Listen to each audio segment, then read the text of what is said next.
آج کے اس معاشرے کے اندر جہاں ہائبریڈ وار کے ذریعے اے آئی کے ذریعے پاکستان کے اندر سوشل میڈیا اور ڈیجیٹل میڈیا جتنا بھی ہم دیکھ رہے ہیں وہاں فیک ویڈیوز بہت زیادہ پھیلائی جا رہی ہیں جو پاکستان کے خلاف پاکستانی اداروں کے خلاف پھیلائی جا رہی ہیں، اور ہم دیکھتے ہیں کہ آئے دن اس پر ملینز میں ویوز ہوتے ہیں۔ اس حوالے سے کیا آپ کو نہیں لگتا کہ پاکستان کو کچھ قانون سازی کرنی چاہیے، اور اس حوالے سے ایک ذمہ داری پاکستان حکومت کی کیا بنتی ہے یا ریاست کی کیا بنتی ہے، اس حوالے سے آپ اپنے خصوصی خیالات سے مستفیض فرمائیں گے؟ ہائبرڈ وار فیئر اور ففتھ جنریشن وار کے اندر اے آئی اور ڈیجیٹل میڈیا کے ذریعے سے پاکستان کے خلاف جو پروپیگنڈا ممکنہ طور پر ہو سکتا ہے اس کے خلاف نہ صرف یہ کہ قانون سازی ہونی چاہیے بلکہ عوامی سطح پر بھی اویئرنیس، شعور اور آگاہی مہم کا باقاعدہ خصوصی اہتمام کرنا چاہیے۔ سب سے پہلے تو ہمیں اپنے برادران اسلام نوجوان بہن بھائیوں کو اس طرح متوجہ کرنا چاہیے کہ اس وقت دنیا میں ففتھ جنریشن وار چل رہی ہے، نصاب تعلیم کا جز بنانا چاہیے، اس کے اوپر لیکچرز اور ورکشاپس کا انعقاد ہونا چاہیے،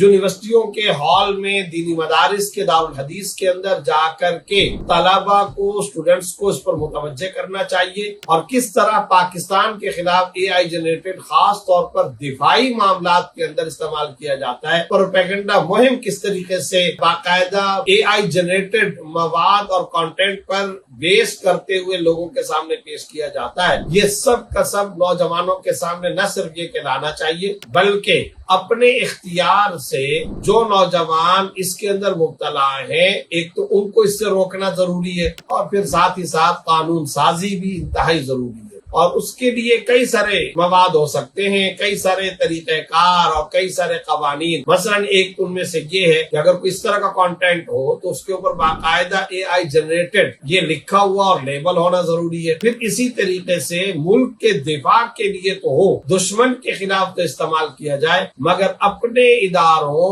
اپنے دفاعی اداروں، افواج پاکستان، پاکستان کی ریاست، حکومت، ان کے خلاف اگر ہے یا کوئی باہر سے لانچ کر رہا ہے یا یہاں پر کوئی ان کا ایجنٹ بنا ہے تو اس سلسلے میں انتہائی تنبہ اور بیدار مغزی سے کام لینے کی ضرورت ہے۔ قانون سازی بھی ضروری ہے، ذہن سازی بھی ضروری ہے، نوجوان نسل، برادران اسلام اور خاص طور پر پاکستانیوں کے لیے ورکشاپس کا انعقاد بھی ضروری ہے کہ اسلام اور پاکستان کے خلاف اس طرح کے ہتھ کنڈے ہتھیار استعمال کیے جا رہے ہیں اس میں خود بھی انتہا درجے کا چوکنا رہنے کی ضرورت ہے، اور اس ففتھ جنریشن وار کے اندر دوسروں کو بھی متوجہ، متیقظ اور بیدار بنانے کی ضرورت ہے۔ سوشل میڈیا پر سب سے قدیم اور سب سے ریلائبل برانڈ درسقرآن.com